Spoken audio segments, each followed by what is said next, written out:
قفل مخفی ریموتی بدون کلید. اصلا هیچ جور جای کلید، مغزی، دستگیره هیچی نداره. اصلا مشخص نیست که کجا قفل نصبه. اینم که داخل کار میفته، داخل چارچوب میفته، اصلا دیده نمیشه.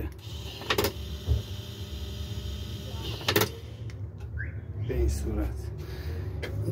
اینم که پشت کاره.